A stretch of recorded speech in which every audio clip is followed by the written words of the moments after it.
আমাদের সমাজে আমরা জেনাকারকে ঘৃণা করি, চোরকে ঘৃণা করি, কিন্তু চুরি করা, জেনা করা এগুলো গুনাহে কাবিরা, শিরক না, যদি হালাল মনে না করে।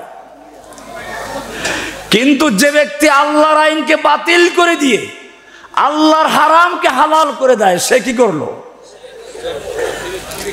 এই ভিআইপি লোক।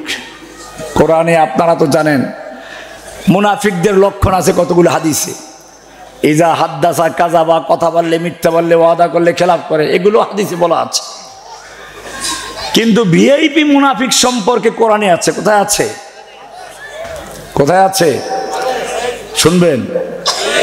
কোরআনের সূরা নিসা 61 নম্বর আয়াত আল্লাহ বলছেন, ওয়াইদা কিলা লাহুম তাআলাউ ইলা মা আনজালাল্লাহু ওয়া ইলার রাসূল। হে নবী, যখন এই লোকগুলোকে বলা হয় আসো কোরআনের বিধান কায়েম করি, কোরআন দিয়ে সংসদ চালাই, কোরআন দিয়ে আদালত চালাই, কোরআনের রাজ কায়েম করি, যখন তাদেরকে এদিকে আহ্বান করা হয়, আল্লাহ বলছেন রাআইতাল মুনাফিকিনা, আপনি দেখবেন ওই মুনাফিকগুলোকে ইয়াসুদ্দুনা আনকা সুদুদা, ওরা আপনার থেকে আস্তে আস্তে ঘাড় ফিরিয়ে চলে যায়। এখানে মুনাফিক বলেছেন কে? মিথ্যা বললে মুনাফিকের লক্ষণ, এটা হাদিসে বলেছেন। কে বলেছেন? আল্লাহ রাসূল বলেছেন। আর ভিআইপি মুনাফিকদেরকে মুনাফিক বলেছেন কে? ভিআইপি মুনাফিক বুঝছেন তো নাকি? যারা আদালতে আল্লাহর আইন দিয়ে বিচার করতে রাজি না, তাদেরকে বলা হয় কি? যারা সংসদে বসে আল্লাহর আইনকে বাতিল করে বিকল্প আইন তৈরি করে, তারা কারা?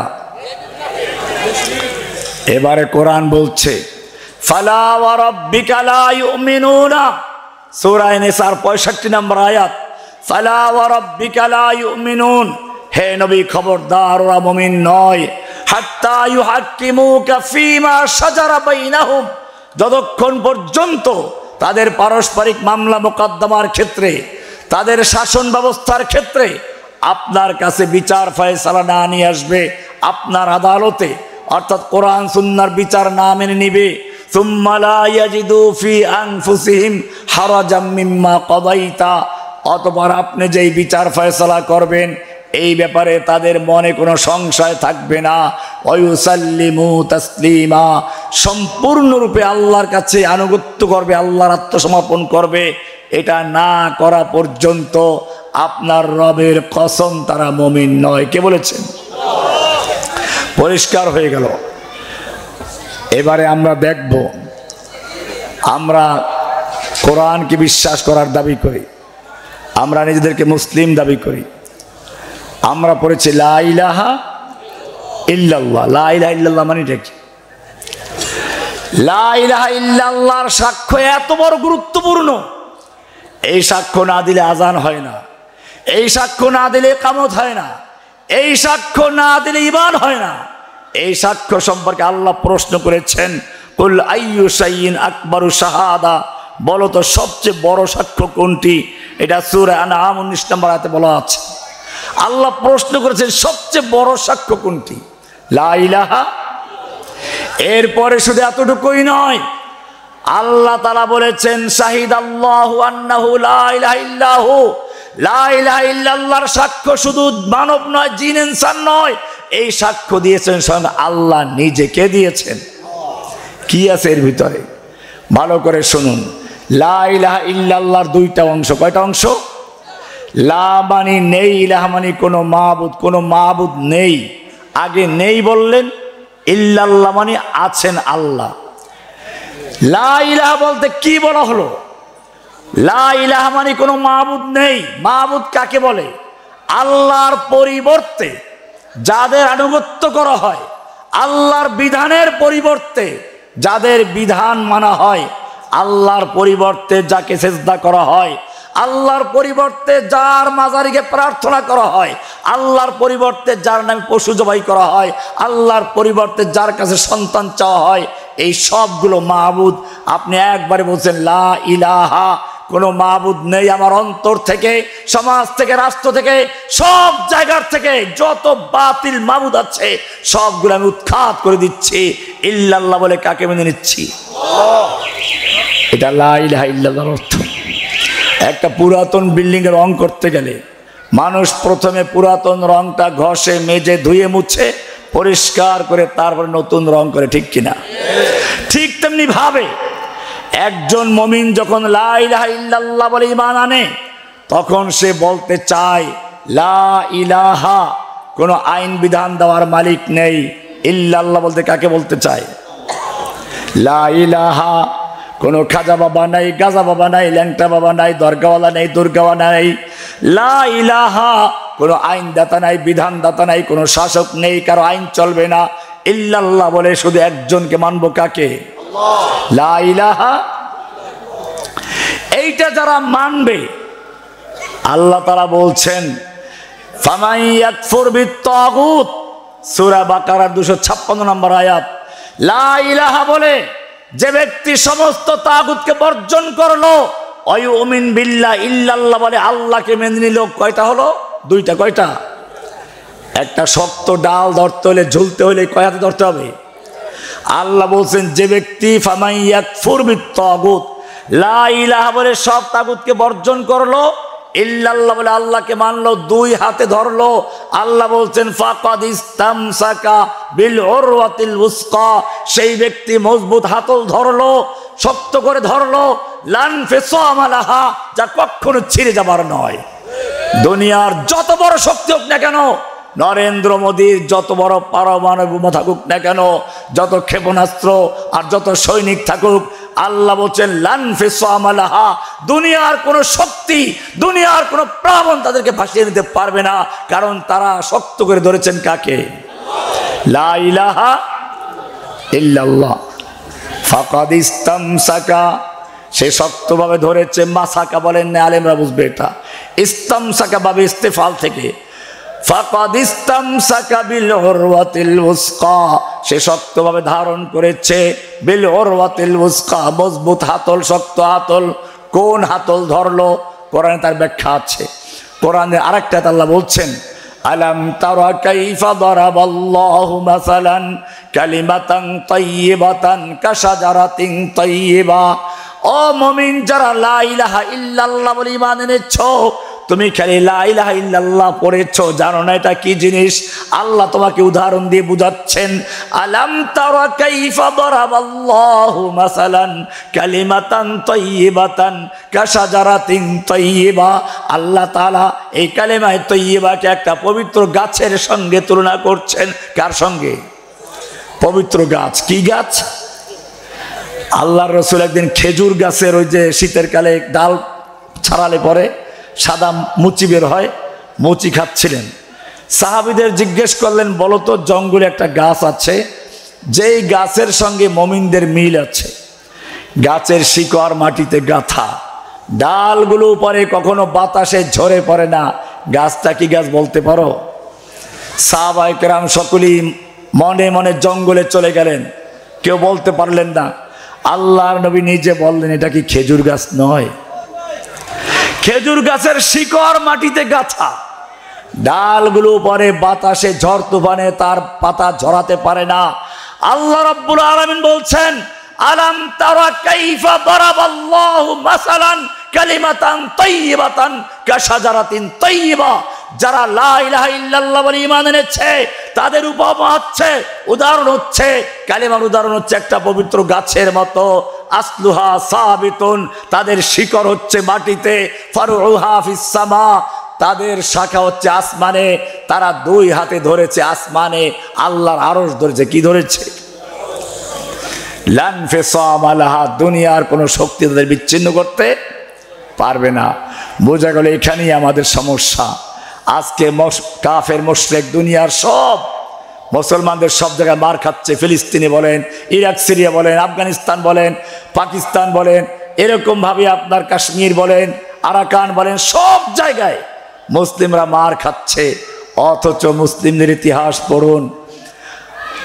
খালিদ বিন ওলীদ রাদিয়াল্লাহু তাআলা আনহু যুদ্ধের ময়দানে, প্রতিপক্ষ হচ্ছে পারস্যের সম্রাটের প্রধান সেনাপতি রুস্তম, সঙ্গে তার 3 লক্ষ সৈন্য।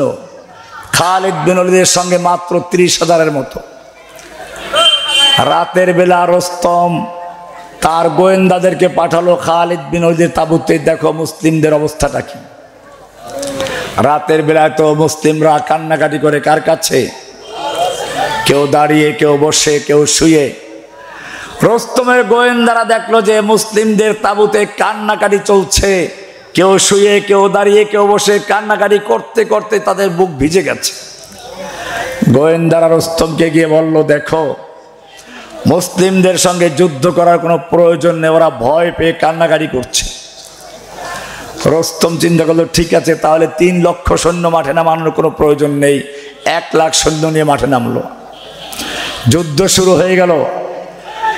যুদ্ধ যখন শুরু হয়ে গেল তখন দেখলো যেই সৈনিকদের ব্যাপারে কথা ছিল ওরা কান্নাকাটি করে এক একজন সৈন্য ওদের হাজার হাজার সৈন্যকে লাশের স্তূপ করে দিচ্ছে, যেদিকে যাচ্ছে কাতার ফাঁকা করে দিচ্ছে। পূর্ণিমার চাঁদ যেরকম ভাবে কালো মেঘের ভিতরে ঢুকে পড়ে এক একজন মুসলিম সৈনিক কাফেরদের ভিড়ের ভিতরে সেরকম ঢুকে পড়ছে। রুস্তম বলল, যুদ্ধ থামাও, ব্যারাকে চলে যাও। এবারে আবার গভীর রাতে বহু বিচক্ষণ, বহুদর্শী গোয়েন্দাদেরকে পাঠালো, যাও মুসলিমদের তাঁবুর খবর নিয়ে আসো। এবারে তারা দেখলো ঠিকই আজকেও তো কান্নাকাটি করছে, আগের রিপোর্ট ভুল ছিল না। এবারে যারা গোয়েন্দা তারা বিচক্ষণ, তারা চিন্তা করলো ঠিক আছে, কান্নাকাটির রহস্যটা উদ্ঘাটন করা দরকার। এবারে তারা ভাষা বোঝার চেষ্টা করলো। তারা দেখলো হ্যাঁ কান্নাকাটি করছে ঠিকই, কান্নাকাটি করছে রব্বুল আলামিন, আগামী দিন যুদ্ধ হবে, আমরা তোমার জমিনে তোমার দিনকে বিজয়ী করতে এসেছি, ওরা তোমার দিনকে ধ্বংস করতে এসেছে। হে রব্বুল আলামিন, তুমি আমাদের শক্তি দাও, সাহস দাও, আমরা যেন যুদ্ধ করতে করতে আমরা যেন আমাদের শক্তি সব ব্যয় করে শহীদ হতে পারি, সেই তৌফিক দান করো। এবারে রুস্তমের গোয়েন্দারা রুস্তমকে গিয়ে বলছে, রুস্তম মুসলিম সৈনিকদের সঙ্গে যুদ্ধ করে বিজয় লাভ করার স্বপ্ন দেখো না। রুস্তম জিজ্ঞেস করলো, কারণ কি ওদের সৈন্যকে আমাদের চেয়ে অনেক বেশি? বলে না, ওদের সৈন্য আমাদের চেয়ে অনেক কম। বলে তাহলে কি ওদের অস্ত্র অনেক বেশি? বলে না, অস্ত্র অনেক কম। বল তাহলে কি ওদের গায়ে শক্তি অনেক বেশি? বলে না, শক্তি ওদের কম। রুস্তম খেপে গেল, অস্ত্র আমার বেশি, সৈনিক আমার বেশি, শক্তি আমার সৈনিকদের গায়ে বেশি, আমাকে ভয় দেখাচ্ছ কেন? রুস্তমের গোয়েন্দারা বলল, পারস্যের সেনাপতি শুনে রেখো, হতে পারে অস্ত্র তোমার বেশি, সৈনিক তোমার বেশি, শক্তি তোমার সৈনিকদের গায়ে বেশি, কিন্তু জেনে রাখো তোমার সৈনিকদের কাছে সুন্দরী যুবতী নারী আর মদের পেয়ালা যত বেশি প্রিয়, মুসলিম সৈনিকদের কাছে আল্লাহর রাস্তায় জীবন দেওয়া তার চেয়ে বেশি প্রিয়। ওহুদের ময়দানে যুদ্ধ চলছে। এক যুবক এসে বলছে, ইয়া রাসূলুল্লাহ, এই আমার যৌবন, এ আমার শক্তি, এ আমার বাহু, আমি যদি যুদ্ধ করতে করতে শহীদ হয়ে যাই আমার জন্য কি পুরস্কার আছে? আল্লাহর নবী শুনিয়ে দিলেন, ইন্নাল্লাহা ইশতারা মিনাল মুমিনিনা আনফুসাহুম ওয়া আমওয়ালাহুম বিআন্না লাহুমুল জান্নাহ। নিশ্চয় আল্লাহ রাব্বুল আলামিন ক্রয় করে নিয়েছেন মিনাল মুমিনিনা, মুমিনদের থেকে, আনফুসাহুম ওয়া আমওয়ালাহুম, মুমিনদের জান এবং মাল ক্রয় করেছেন, বিআন্না লাহুমুল জান্নাহ, জান্নাতের বিনিময়ে। বেচা কিনা করতে গেলে কয়টা জিনিস লাগে? একজন বিক্রেতা, একজন ক্রেতা, একটা পণ্য, একটা মূল্য, কয়টা হলো? এবারে সূরা তওবার 111 নম্বর আয়াতটা ভালো করে দেখুন, কোরআন কি সুন্দর করে বলছে, ইন্নাল্লাহা ইশতারা, নিশ্চয় ক্রয় করেছেন কে? মিনাল মুমিনিন, মুমিনদের থেকে ক্রয় করেছেন। কি ক্রয় করেছেন? আনফুসাহুম ওয়া আমওয়ালাহুম, মুমিনদের জান এবং মাল ক্রয় করেছেন। কিসের বিনিময়ে? বিআন্না লাহুমুল জান্নাহ, জান্নাতের বিনিময়ে।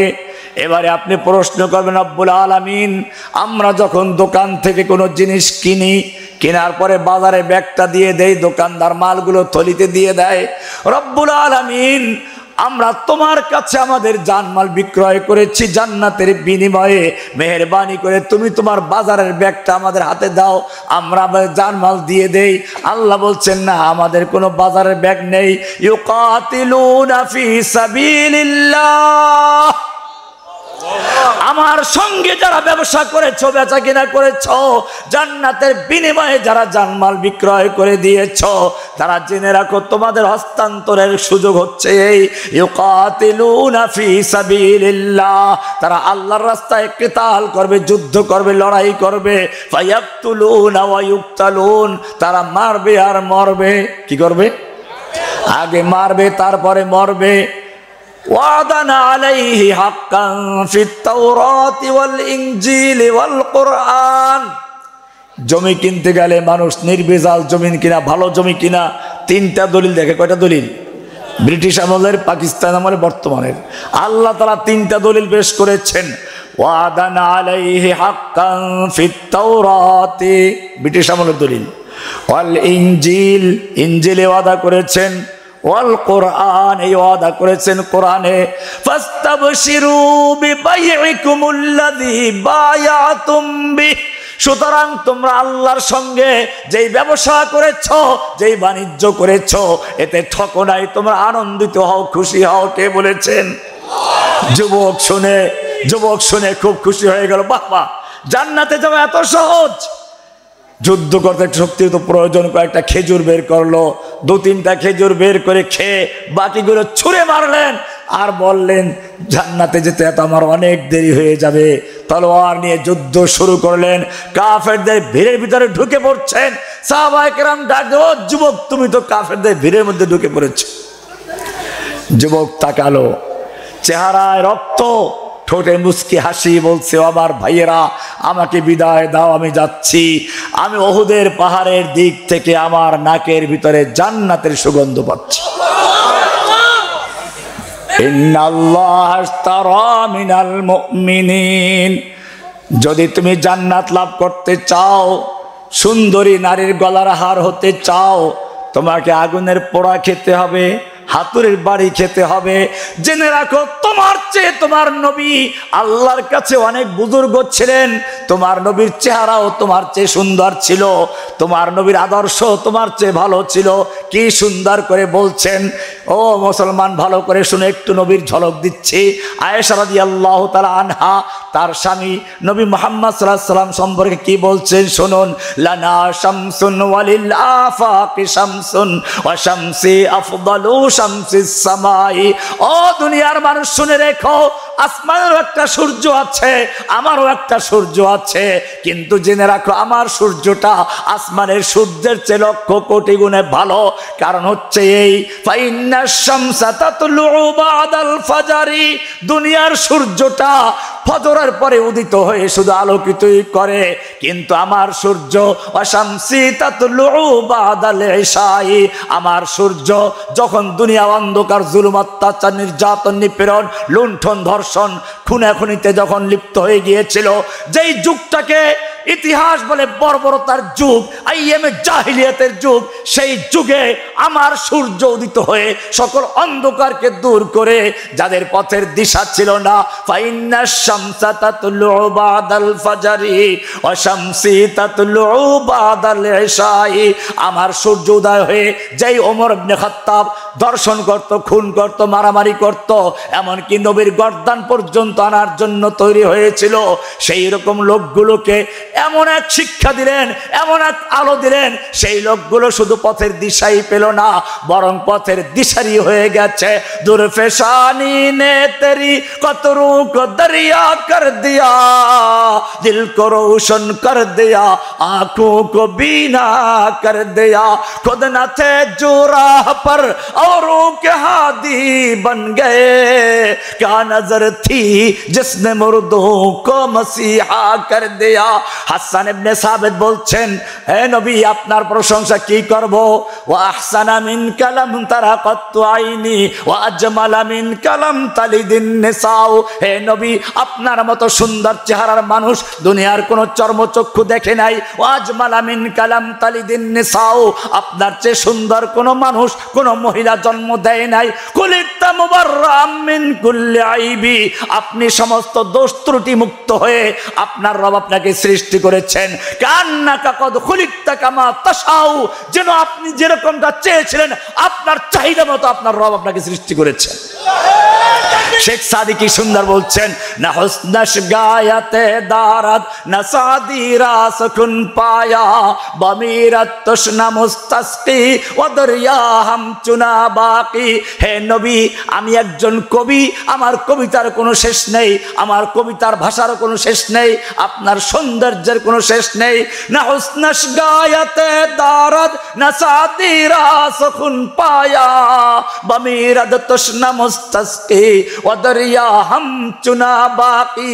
আমি বলতে বলতে আমার লেখা শেষ হয়ে যাবে, আমার কবিতা শেষ হয়ে যাবে, কিন্তু আপনার সৌন্দর্যের সমুদ্রের এক ফোঁটাও শেষ হবে না। তবে একটা কথাই বলে দিচ্ছি, লা ইউমকিনুস সানাউ কামা কানা হাক্কুহু বাদাজ খোদা বুজুর্গতই কিসসা মুখতাসার। হে নবী আপনার প্রশংসা করে আমি শেষ করতে পারবো না ঠিকই, তবে একটা কথাই বলে দিচ্ছি, আল্লাহর পরে সমস্ত মাখলুকাতের মধ্যে সর্বশ্রেষ্ঠ সর্বোচ্চ যে আসনটি রয়েছে ওটা আপনার জন্য সংরক্ষিত রয়েছে। কি সুন্দর প্রশংসা! এই নবী যখন রাস্তা দিয়ে চলতেন মেঘ এসে ছায়া দিত, এই নবী পেশাব করতে গেছেন খেজুর গাছ এসে আড়াল করে দিচ্ছে, এই নবীর সামনে বসে যখন কেউ কথা বলছে একটু আওয়াজ জোরে হয়ে গেছে সঙ্গে সঙ্গে ওহী নাযিল হয়ে গেছে। সূরা হুজরাতের 2 নম্বর আয়াত শুনুন ভালো করে, কোরআন বলছে, ইয়া আইয়ুহাল্লাযীনা আমানু লা তারফাউ আসওয়াতাকুম ফাওকা সাউতিন নবী। হে ঈমানদারগণ খবরদার খবরদার, নবীর আওয়াজের চেয়ে জোরে আওয়াজ করে কথা বলবি না। ওয়ালা তাজহারু লাহু বিল কওলি কাজহারি বাযিকুম লিবাযিন, নিজেরা পরস্পরে যেরকম চিল্লাচিল্লি করো ডাকাডাকি করো এরকম নবীর সামনে খবরদার করবি না। এমনটা যদি করো আন তাহবাতা আমালুকুম, তোমাদের জীবনের সমস্ত আমল বরবাদ হয়ে যাবে, নামাজ রোজা হজ যাকাত যা কিছু করেছো সব বরবাদ হয়ে যাবে। ওয়া আনতুম লা তাশউরুন, টেরও পাইবে না। কি মায়া নবীর জন্য, নবীর চেয়ে জোরে আওয়াজে কথা বললে ওহী নাযিল হয়ে যায়। আরো সামনে চলুন, আল্লাহর নবী ঘুমিয়ে আছেন, তাহাজ্জুদ পড়তে উঠাচ্ছেন, কি আদর মাখা ডাক, ইয়া আইয়ুহাল মুজাম্মিল, ও কামলিওয়ালা চাদর মুড়ি দিয়ে শুয়ে আছো, ওঠো, কুমিল লাইলা ইল্লা কালিলা, তুমি রাত্রে জাগরণ করো তবে কিছুক্ষণ ঘুমাও, নিসফাহু আবিন কুসমিনহু কালিলা, অর্ধেক রাত্র বা তার চেয়ে একটু বেশি বা তার চেয়ে একটু কম। তুমি রাত্র ইবাদত করলে খুশি হও, সারা রাত্র ইবাদত করলে পা ফুলে যায়, ইবাদত করলে খুশি হও, এত ইবাদত করার কোনো প্রয়োজন নেই, আমি আল্লাহ তোমাকে কিছুক্ষণ ঘুমন্ত দেখলেও খুশি হয়ে যাই। আরো সামনে চলুন, কোরআন যখন নাজিল হচ্ছে ওই হেফজখানার ছাত্ররা যেরকম ভাবে হাফেজ সাহেব হুজুরের সঙ্গে পড়লো, যখন নিজেরা পরে ঠোঁট নাড়াচাড়া করে ঝুলে ঝুলে পড়ে, আল্লাহর নবী ঠোঁট নাড়াচাড়া করে কোরআন মুখস্থ করা শুরু করলেন। জিব্রাইল পড়ছে, আল্লাহর নবী পড়া শুরু করলেন। কোরআন কি সুন্দর করে বলছে, লা তুহাররিক বিহি লিসানাকা লিতাজালা বিহি, হে নবী কোরআনকে দ্রুত মুখস্থ করার জন্য আপনার ঠোঁট নাড়াচাড়া করার কোনো প্রয়োজন নেই। ইন্না আলাইনা জামাহু ওয়া কুরআনা, গোটা কোরআনকে নূর বানিয়ে আপনার সিনার মধ্যে জমা করে দেওয়ার দায়িত্ব আমি আল্লাহ নিজে গ্রহণ করেছি। জোরে বলুন সুবহানাল্লাহ। কি মায়া নবীর জন্য, ঠিক আছে না? এইবারে উল্টা দিকে যাচ্ছে, আল্লাহর নবী এবারে উহুদের ময়দানে যুদ্ধের পোশাক পরে নামছেন, মাথায় লোহার হেলমেট পরা, শরীরে লৌহ বর্ম পরা। এক কাফের এসে আল্লাহর নবীকে তলোয়ার দিয়ে এত জোরে আঘাত করেছে, আল্লাহর নবীর লোহার টুপি ভেঙ্গে গালে ঢুকে পড়েছে, গালের ভিতরে গিয়ে মাড়ির দাঁতে আঘাত করেছে, দুটো দাঁত পড়ে গেছে, লোহাটা ভিতরে রয়ে গেছে। যুদ্ধ শেষ হওয়ার পরে একজন সাহাবী দাঁত দিয়ে কামড় দিয়ে সেই লোহা বের করার চেষ্টা করলেন, লোহা বের হলো ঠিকই, ওই সাহাবীরও দুটো দাঁত পড়ে গেলেন। আপনি তো কবিতা পড়েন, করে দেয়া জঙ্গে উহুদ মে মুস্তফা দন্দা শহীদ, ये शरीयत ये खिलाफत हमको मिलने के लिए। কিন্তু চিন্তা করে দেখো নাই কত যন্ত্রণা, কত কষ্ট। তুমি একটু দাঁতে হাত্তা ইয়াকুলার রাসূল ওয়াল্লাযীনা আমানু মাহু মাতা নাসরুল্লাহ। ও দুনিয়ার মানুষ, যারা এখনো আল্লাহর দ্বীনকে কায়েম করার জন্য চেষ্টা করছো, যারা বিভিন্ন জায়গায় আল্লাহর দ্বীনের জন্য কাজ করে যাচ্ছ, তোমরা কি মনে করেছো এমনিতেই জান্নাতে ঢুকে পড়বা? এমনিতেই চট করে, ওই যে চট করে ঢুকে পড়বে একজন, জান্নাতে চট করে ঢুকে পড়বা? ওয়ালাম্মা ইয়াতিকুম মাসালুল্লাযীনা খালাউ মিন ক্বাবলিকুম, আর তোমাদের কাছে আসবে না ওই সমস্ত বিপদ আপদ মুসিবত যা এসেছিল তোমাদের আগের লোকদের প্রতি। মাসাতুমুল বাসাউ ওয়াদ-দাররা ওয়া যুলজিলু হাত্তা ইয়াকুলার রাসূল ওয়াল্লাযীনা আমানু মাআহু মাতা নাসরুল্লাহ। স্বয়ং আল্লাহর নবী এবং তার সাহাবীরা বলতে বাধ্য হলেন, আল্লাহর সাহায্য কবে আসবে? নবীকে পর্যন্ত রক্ত দিতে হলো, মার খেতে হলো। শুধু এ পর্যন্তই না, বলতে গেলে অনেক কাহিনী আছে। আপনারা জানেন আল্লাহর নবী মক্কা থেকে, মদিনা থেকে মক্কায় ওমরা করার জন্য আসলেন 14 সাহাবী সঙ্গে। হুদায়বিয়া পর্যন্ত আসার পরে বাধাপ্রাপ্ত হলেন। এহরামের কাপড় পরা, সঙ্গে কোরবানির পশু। ওসমানকে পাঠাইলেন, মক্কায় যাও, গিয়ে লোকদেরকে বুঝাও আমরা যুদ্ধ করতে আসি নাই, ওমরা করতে এসেছি। আমরা যুদ্ধের পোশাক পরে আসি নাই, এহরামের কাপড় পরে এসেছি, আমাদের সঙ্গে কোরবানির পশু আছে। মক্কার লোকেরা মনে করলে এই তো মোক্ষম সুযোগ।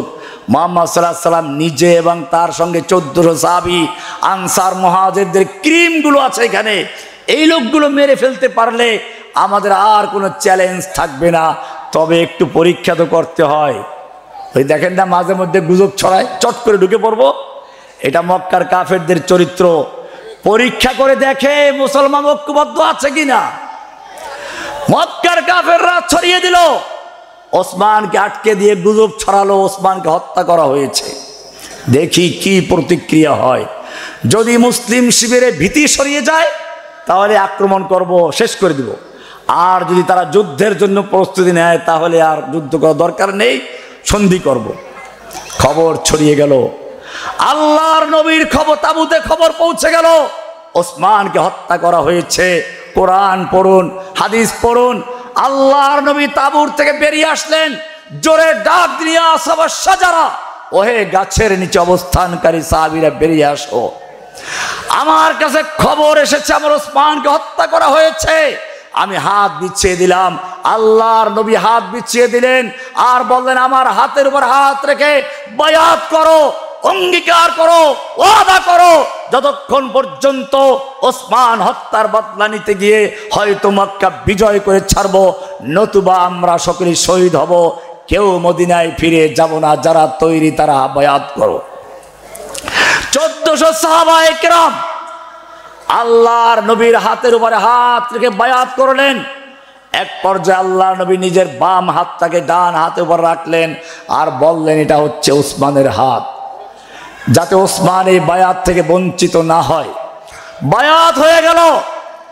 আল্লাহর নবীর সাহাবীরা ফাস্তাবশিরু বিবাইইকুমুল্লাযী বায়াতুম বিহি, আনন্দ বোধ করছেন আর কবিতা পাঠ করছেন, নাহানুল্লাযীনা বায়াউ মুহাম্মাদা আলাল জিহাদি মা বাকিনা আবাদা।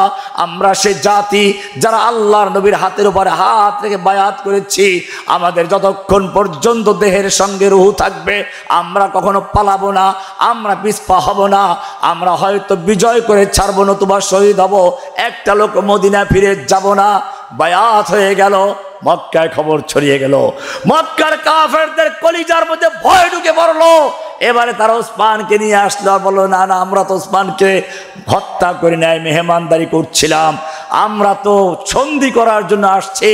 ও মুসলমান, কোরআন পড়ো, এই বায়াতের খবর শুধুমাত্র মক্কার কাফের পর্যন্ত নয়, এই বায়াতের খবর সাত আসমান ভেদ করে লৌহ কলম ছেদ করে আল্লাহর আরশ পর্যন্ত পৌঁছে গেছে।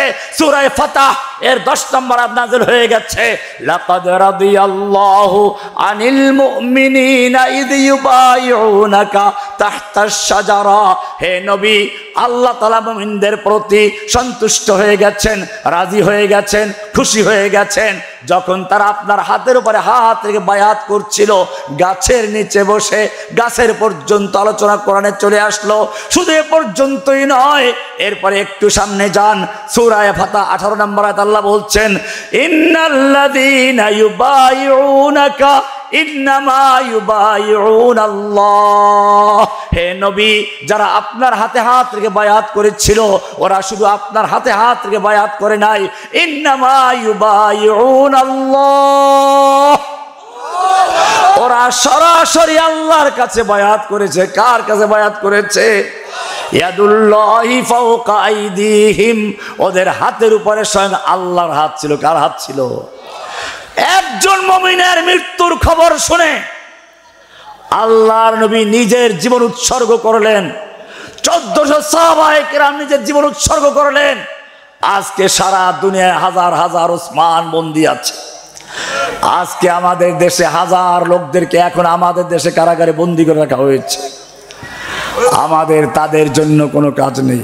কোরআন বলছে, আম হাসিবতুম আন তাদখুলুল জান্নাহ ওয়ামা লাকুম লা তুকাতিলুনা ফি সাবিলিল্লাহ। ওহে যুবকেরা, তোমাদের কি হলো? তোমরা আল্লাহর রাস্তায় লড়াই করছো না, কিতাল করছো না। ওয়াল মুস্তাদাফিনা মিনার রিজালি ওয়ান নিসাই ওয়াল বিলদান, অথচ অসহায় নারী পুরুষ শিশুরা ফরিয়াদ করে বলছে, রব্বুল আলামিন রব্বানা আখরিজনা মিন হাযিহিল ক্বরিয়াতিজ যালিমি আহলুহা। ও রব্বুল আলামিন, তুমি আমাদেরকে জালিম অধ্যুষিত জনপদ থেকে রক্ষা করো, জালিমদের হাত থেকে বাঁচাও। ওয়াজআল লানা মিন লাদুনকা ওয়ালিয়া, তুমি তোমার পক্ষ থেকে আমাদের জন্য উদ্ধারকারী নেতা পাঠাও। ওয়াজআল লানা মিন লাদুনকা নাসীরা, আমাদের জন্য সাহায্যকারী পাঠাও। এই ফরিয়াদ আসছে ফিলিস্তিন থেকে, এই ফরিয়াদ কাশ্মীর থেকে, এই ফরিয়াদ তোমার আরাকান থেকে, এই ফরিয়াদ উইঘুর মুসলিমদের পক্ষ থেকে, এই ফরিয়াদ বাংলাদেশের কারাগারগুলো থেকে। ও যুবকেরা, আল্লাহ সুবহানাহু ওয়া তাআলা তোমাদেরকে আহ্বান জানাচ্ছেন। আল্লাহর আহ্বানে সাড়া দিয়ে তৈরি আছো কে? লিল্লাহি তাকবীর। ফির তুঝে একবার করনি है जहां की रहबरी, তোমাকে মনে রাখতে হবে তুমি জুনুদুল্লাহি ফিল আরদ, আল্লাহর জমিনে আল্লাহর সৈনিক। ফিলিস্তিনা দীর্ঘদিন যুদ্ধ করেছে, কারণ তারা বুঝতে পেরেছিল তারা কার সৈনিক। ফিলিস্তিনি বাচ্চাদের গানগুলো আপনারা শুনেছেন। আমি একটা গান তাদের খুব গুরুত্ব সহকারে খেয়াল করেছিলাম, লা তাসালনি মান আনা আনা মিন জুন্দিস সামা। বাচ্চা গান গাচ্ছিল, আমায় জিজ্ঞেস করো না আমি কে, আমার পরিচয় কি। লা তাসালনি মান আনা, আমি কে, আমার পরিচয় কি জানতে চেও না। আনা মিন জুন্দিস সামা, আমি আসমানের সৈনিক। আমরা কার সৈনিক? কি সুন্দর কোরআন বলছে, যালিকা বিআন্নাল্লাহা মাওলাল্লাযীনা আমানু, যারা লা ইলাহা ইল্লাল্লাহ বলে, লা ইলাহা বলে সব কাফেরগুলোকে বর্জন করেছে, ইল্লাল্লাহ বলে আল্লাহ বলে মানে এনেছে, তাদের মাওলা কে? আল্লাহ বলেন, যালিকা বিআন্নাল্লাহা মাওলাল্লাযীনা আমানু, মুমিনদের মাওলা হচ্ছেন আল্লাহ। ওয়া আন্নাল কাফিরিনা লা মাওলা লাহুম, নরেন্দ্র মোদির মাওলা নেই, ওর অস্ত্র আছে, মাওলা নেই। মুমিনদের কি আছে? কাজে ভয় পাওয়ার কিছু নেই। কোরআন পরিষ্কার জানিয়ে দিয়েছে। এই জন্য মনে রাখতে হবে, আগুনের পোড়া খেতে হবে, হাতুড়ি বাড়ি খেতে হবে, জেল জুলুম অত্যাচার নির্যাতন সহ্য করতে হবে। এইগুলো সহ্য করে যারা টিকে থাকবে, আল্লাহ তাদের কি জান্নাতের অলংকার বানাবে, ঠিক কিনা? আর যারা বেঁচে থাকবে, একজন বুজুর্গ ওলি, এই যে আমাদের সুফিজম যেটা আছে, সুফিদের তালিকায় সবচেয়ে বড় বুজুর্গ হিসাবে যার নামটা আসে, ফজাইল ইবনে আয়াজ রাহমাতুল্লাহি আলাইহি, অত্যন্ত বড় মাপের আল্লাহওয়ালা লোক ছিলেন। মক্কা মদিনায় থাকতেন, ইবাদত করতেন। ওই সময় আরেকজন বড় আল্লাহওয়ালা মুহাদ্দিস ছিলেন, আব্দুল্লাহ বিন মুবারক রাহমাতুল্লাহি আলাইহি। উনি যুদ্ধের ময়দানে যুদ্ধ করতেন, হাদিস পড়াতেন, বড় মুফতি মুহাদ্দিস, ইমাম বুখারীর উস্তাদ। ছাত্ররা বলল, হুজুর আপনি এত বড় আলেম, যুদ্ধের ময়দানে কষ্ট করছেন, রাত জেগে পাহারাদারি করছেন, আপনি তো ইচ্ছে করলে ফুযাইল ইবনে আয়াজের মতো ওখানে বসে ইবাদত করতে পারেন। মক্কা মদিনায়, মক্কায় 1 রাকাত নামাজ পড়লে 1 লক্ষ রাকাতের সওয়াব পাওয়া যায়, জমজমের পানি খাওয়া যায়, বাইতুল্লাহ তওয়াফ করা যায়, কাবার দিকে তাকিয়ে থাকলেও সওয়াব হয়, কত সওয়াবের কাজ। আপনি কষ্ট করছেন কেন? আপনি তো ওনার মতো কাজ করতে পারেন। আব্দুল্লাহ বিন মুবারক রাহমাতুল্লাহ আলাইহি যে চিঠিটা লিখেছিলেন, এটা বলি আমি সমাপ্তি টানবো ইনশাআল্লাহ। কি সুন্দর একটা চিঠি আব্দুল্লাহ বিন মুবারক রাহমাতুল্লাহ আলাইহি সেই ফুযাইল ইবনে আয়াজকে উদ্দেশ্য করে লিখেছিলেন, ইয়া আবিদাল হারামাইন লাউ আবসারতানা লা আলিমতা আন্নাকা বিল ইবাদাতি তালআবু। ওহে মক্কা মদিনার আবেদ, হারামাইন শরীফাইনে বসে ইবাদত করছো, মক্কা মদিনায় বসে নামাজ পড়ছো, 1 লাখ লক্ষ রাকাতের সওয়াব পাচ্ছ, জমজমের পানি পান করছো, বাইতুল্লাহ তওয়াফ করছো, হারামে কাবার ভিতরে অবস্থান করছো, নবী যেই রাস্তায় চলাচল করেছেন সেখানে চলছো, সবগুলো ঠিকই, তুমি অনেক বড় কাজ করছো। কিন্তু শুনে রেখো, লাউ আবসারতানা, যদি তুমি আমাদের ইবাদত দেখতে, লা আলিমতা আন্নাকা বিল ইবাদাতি তালআবু, তাহলে আমাদের ইবাদতের সমান তুলনায় তুমি নিজের ইবাদতকে খেলনা ছলনা ছাড়া কিছুই মনে করতে না। কেন? ব্যাখ্যা দিলেন, মান কানা ইয়াখযিবু খাদ্দাহু বিদুমুইহি ফানুহুরুনা বিদিমাইনা তাতাখাদ্দাবু। তুমি যখন ইবাদত করতে বসো, তুমি যখন ইবাদত করতে জজবায় চলে আসো, তোমার গাল বেয়ে তোমার পানি, চোখের পানি ঝরে।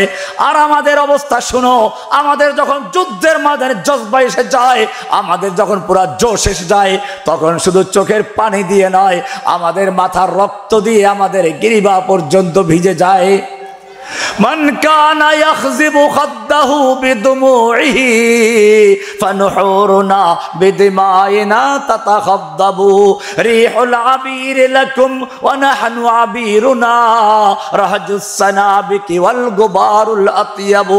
তুমি যখন ইবাদত করতে বসো, দামি আতর লাগাও, ওদ আতর লাগাও, খুশবু লাগাও, পাতলা ফিনফিনে কাপড় পরো, সাদা কাপড় পরো, মাশাআল্লাহ ঠিক আছে, সুন্দর সাদা পোশাকের মর্যাদা আছে, খুশবু আল্লাহর নবী ব্যবহার করেছেন, সব ঠিক আছে, কিন্তু এগুলোর জন্য জান্নাতের কোনো গ্যারান্টি নেই।